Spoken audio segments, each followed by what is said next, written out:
그러니까 4분기에 네. 생각보다 실적이 안 좋았던 기업들이 꽤 있는 거예요. 네. 근데 4분기에 잘 모르고 지나갔어. 그러니까 제가 4분기의 기업들을 봤을 때 이렇게 안 좋은지 몰랐어요.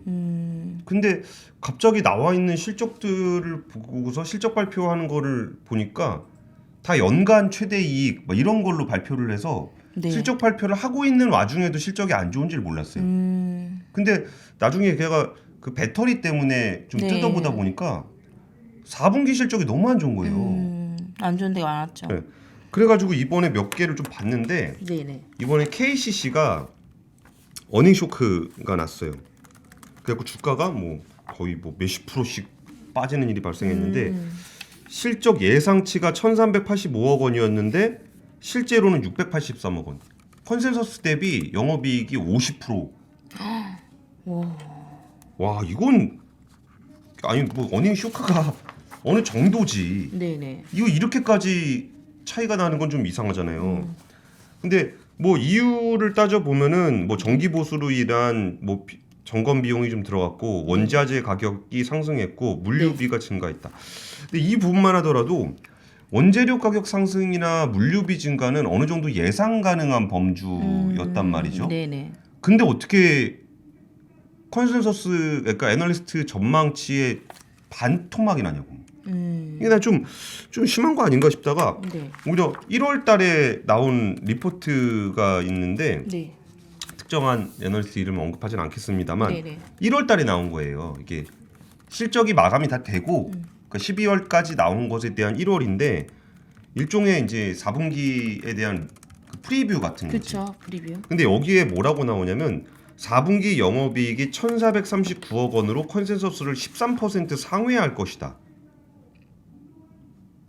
아니 이게 4분기 실적이 마무리되기 전에 뭐 작년 11월이나 10월에 나온 전망치가 아니고 1월에 나온 거예요. 1월에. 그러면서 뭐 이게 왜 이런 일이 발생을 할까? 이게 기업이 뭐 대단하게 부실을 숨겼나? 아니면 가이던스를 속였나? 뭐 이런 생각도 들다가 네.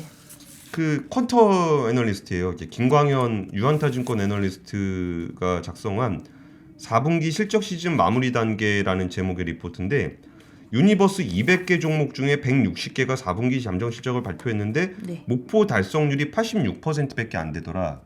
그리고 SK하고 삼성전자 달성률이 92%인데 이걸 빼고 나면 나머지 종목들은 83%. 해운, 은행, 증권을 제외한 대부분의 업종이 전망치를 하회했다는 거예요. 그러니까 4분기 실적이 이게 왜 그럴까? 이게 어느 정도는 그러니까 뭐 전망이라는 게 맞을 수도 있고 그쵸. 틀릴 수도 있고 뭐 그런 건데 어느 정도라는 게 있는 거잖아요. 네네. 근데 어떻게 이렇게까지 틀릴 수가 있지?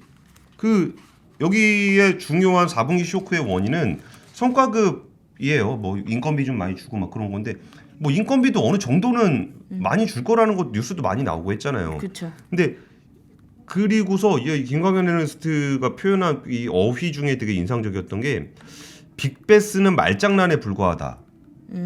그리고 내년 성장률은 만들어진 숫자에 불과할 것이다. 그러니까 엄청나게 세게 썼네요. 그러니까 4분기 어닝 쇼크가 반영이 되면 22년 전망치는 하향 조정되다. 그러니까 우리가 22년에 대한 전망도 이미 애널리스트들이 해놨단 말이에요. 네네. 근데 4분기에서 샥이 나버리니까 네. 나머지 뒤에를 줄줄이 다 낮춰야 되는 거예요. 그러면서 지표의 신뢰도를 높게 평가하기 힘든 상황이다. 와 이거는 본인이 애널리스트인데 애널리스트 전망치에 대한 지표 신뢰를 좀 하기 힘들다는 얘기잖아요.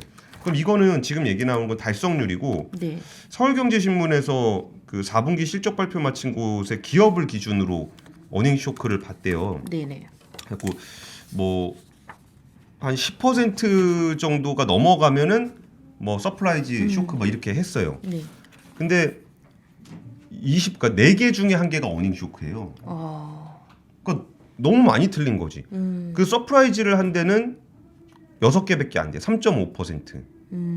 SK바이오팜, SKD&D, IS동서, 한미약품, 신세계푸드, 대한항공. 이거 좋은 거니까. 좋은 거니까 얘기해드리고. 기대치를 밑돈 기업이 3분의 2예요. 진짜 이게 뭐 왜 그런가 봤더니 네. 뭐 지역난방공사, 대한유화, 효성화학 같이 석유화학 기업들 실적이 샥이에요. 그러니까 실적이 안 좋은 거를 얘기하는 게 아니에요. 예상치보다 더 왜 낮았다는 예상치가 거. 이렇게까지 틀릴까에 대한 얘기인데 네. 뭐 인건비 안 좋고 석유화학 가격 안 좋았으면 네. 당연히 안 좋겠죠. 그러니까 안 좋은 걸 뭐라 하는 건 아닌데 네네. 야 왜 나도 이거를 왜 몰랐 그러니까 이 생각을 왜 못했을까. 저도 그냥 우리 경제가 나쁘지 않다라고 생각을 했어요. 네네. 그냥 뭐 수출도 잘 되니까 그리고 뭐 공급망 이슈가 좀 있긴 하지만 실적에 이렇게까지 영향을 많이 미치고 있다고 생각을 못 하고 있었어요. 네네. 그리고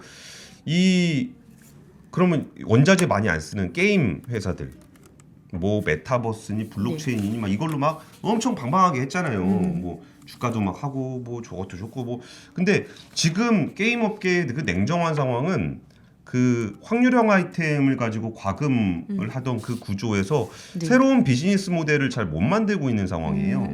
그러다 보니까 4분기에 실적 샥이 나는데 크래프톤 같은 경우에 작년에 뭐 사상 최대 매출 올렸다고 IPO하고 뭐 그거 잘한다고 막 네네. 그랬는데 영업이익이 시장 컨센서스 대비 무려 80%를 하회를 해요. 80%를 하였다고요? 네. 그러니까 물론 게임 회사 실적을 추정하는 것은 굉장히 어려운 건 아는데 네. 야 이게 80%를 하회할 정도면 이게 컨센서스라는 게 어떤 의미가 있는 그렇죠. 걸까? 의미가 그렇게 하면 그러니까 없죠. 제가 지금 얘기 드리는 거는 네. 애널리스트들의 전망치를 비판하려 그러는 게 아니에요. 왜냐면 저희도 전혀 그러니까 기자들도 전혀 그걸 인식하지 못하고 있었고 네네. 그 부분에 대해서 왜 안 좋을 거라고 생각을 못했는지 자체가 제 자신에 대한 반성문이기도 해요. 위메이드 같은 경우도 코인 판 거를 제외하면 컨센서스 대비 63% 하회예요. 넷마블, 카카오 게임즈 각각 20%, 업종을 가리지 않고 NC 30%, 그런 거네요. 펄어비스 이것도 자회사의 보유자산 처분이익을 제외하고 나면 전망치 미달. 그러니까 이게 우리가 그리고 제가 이상하게 생각했던 배터리 회사들 삼성, SDI, LG화학, SK이노, 에코프로, LNF, 솔루스 첨단 소재 다 하회야. 그러니까 뭐 진짜 나쁘게 생각하면은 속인 건가? 막 그냥 뭐 애널리스트라고 기자들이 그 개미들 등쳐먹으려고 이렇게 아 좋아요 사세요. 나는 팔고 그랬나? 그러니까 갑자기 그런 생각 막 드는 거예요. 이 정도로 안 좋았으면은 네. 우리도 4분기에 안 좋다는 얘기를 좀 했었어야 되는 거 아닌가 라는 생각이 좀 들고 그게 어찌 보면 우리가 좋은 것만 보고 싶어 하는 것 때문에 그럴 수 있겠다라는 생각이 좀 들었어요.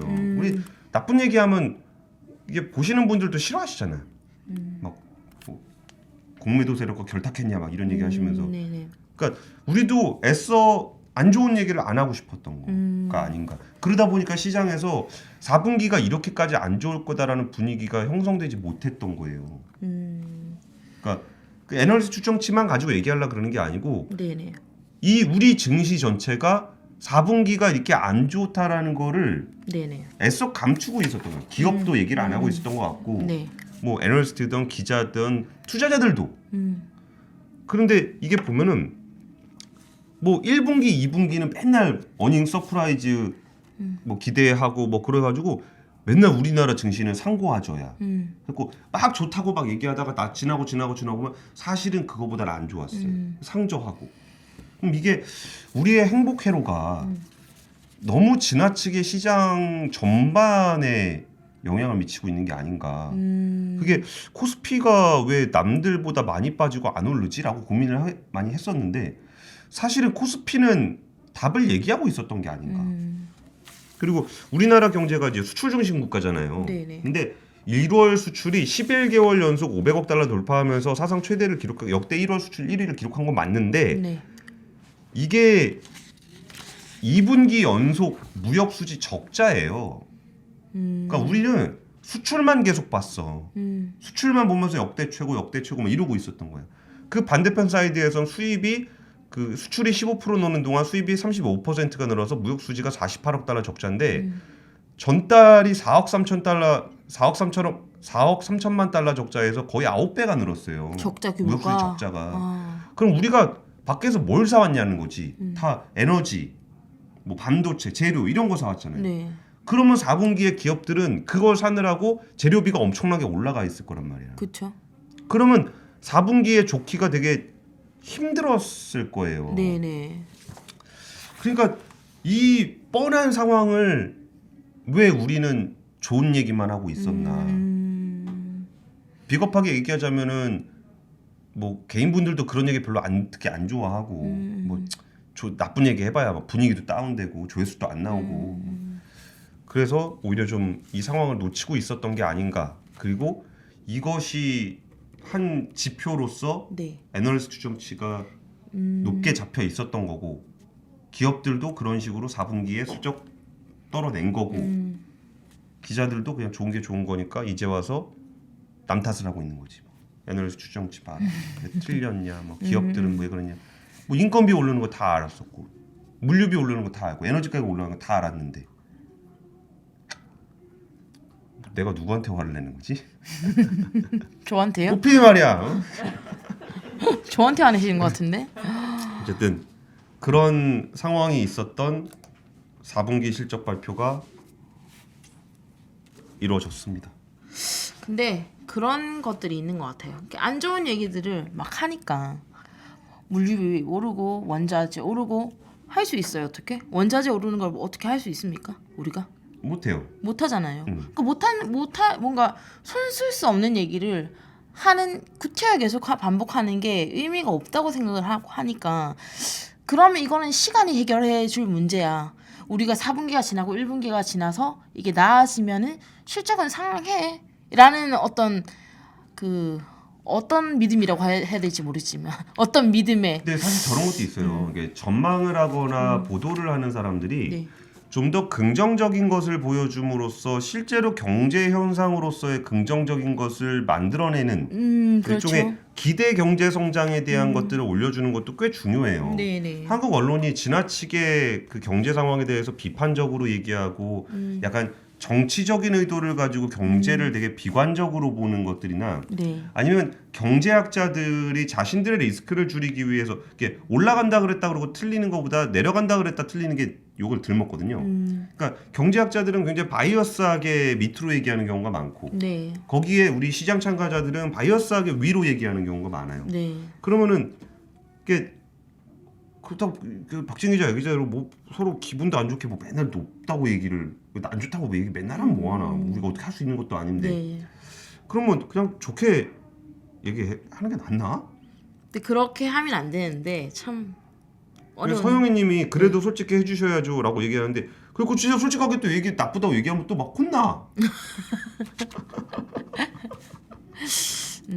좀 솔직하게 얘기해야 아까 돼요. 얘기도 여러 가지가 있어. 예를 들어서 IR 팀이 속이니까 이게 수패은자님이 주신 말씀인데 그러면 IR 팀에서 네. 미리 이런 거를 조금 흘려서 요새 좀 분위기가 좀 안 좋습니다. 이런 얘기 좀 흘려가지고 그러면 IR 팀이 주로 상대하는 게 애널리스트니까 네. 그것 때문에 옛날에 CJ ENM이 잡혀갔죠. 잡혀갔잖아요. 네, 네. 근데 이번에 KCC 때 확 빠지는 거 보니까 진짜 아무도 몰랐나 봐. 그 기관 물량도 그날 확 나오는 거 보니까 몰랐던 것 같긴 해요. 그러면 그 시장과 소통을 안 하는 IR 팀, 그러니까 미리 얘기해주면 안 되잖아. 그럼 어떻게 해야 되는 거지? 그래도 가이던스는 줘야죠. 아예 그러니까 뭔가 NDR을 할 테니까 그래도 그 NDR을 하고 그 결과를 사실은 애널리스트 분들이 꾸준히 업데이트를 해주시는 게 또 역할이잖아요. 또 그러니까 애널리스트 그 바이콜 줄여갖고 실적 추정치 낮추면 또 뭘 할 거잖아. 그래서 참 그래요. 4분기 저도 뭐 계속 연간 기준으로는 매출 좋았고 실적 좋았고 이런 얘기들을 하다 보니까 네. 실제로 진짜 뭐 저도 되게 좋다 생각을 하고 있는데 실제 현장에서 만나 보니까 4분기 되게 힘들었다. 근데 그러니까. 1분기가 더 문제일 수도 있겠다라는 걱정을 하시더라고요. 맨날 저도 자동차를 취재하면서 차량용 반도체가 없어서 그렇지 차는 잘 팔리고 있어라는 얘기를 계속 하고 다녔거든요. 네네. 그러니까 실제로 현대차가 최대의 매출을 내기도 했어요. 생산 네네. 대수는 그만큼 안 나왔지만 그래서 괜찮을 거라고 생각했는데 차량용 반도체가 없어서 실제 생산이 잘 안 됐었고 그러다 보니까 자동차 부품사, 배터리 회사들이 하나도 납품을 못 하고 있었던 상황이라는 게 나중에 4분기 실적을 까고 나서 알았던 거예요. 사실 그 일은 4분기 내내 진행되고 있었던 건데. 그렇죠. 그래서 그런 부분들이 좀 반성이 좀 돼요. 좀 다음 실적 발표 시즌에서는 저희가 좀 긴밀하게 더 좀 그러니까 실적 발표 시즌이 아니고 평소에 좀 봐야죠. 평소에 봐서 아 이번 분기는 분위기가 이런 것 같다 정도는 어느 정도는 감을 좀 잡고 있어야 되지 않을까. 근데 뭐 알 수 없지. 아니야, 아니 알고 있었잖아요 우리. 뭐 원자재나 그러니까 차량용 이런 반도체가 문제가 있었던 거지. 그러니까 차는 팔리는데 차량용 반도체가 없는 것뿐이었어.라고 얘기하니까 사상 최대 실적 매출과 영업이익이 나온 건 아는데 차량 판매 대수가 안 나온다는 것도 알았다고. 근데 차량 판매 대수가 안 나왔을 때는 당연히 부품 배터리가 안 나갈 거다라고 연결해서 생각해야 되는데 네. 그 부정적인 부분들을 안 보려 그랬던 거죠. 아, 차는 지금 차량 반도체 없는 건 어쩔 수 없는 거고 그쵸. 차가 차값은 높게 받으니까 매출이나 이익은 잘 나오고 있대. 이것만 보고 싶었던 거예요. 근데 어쨌든 그렇습니다. 그래서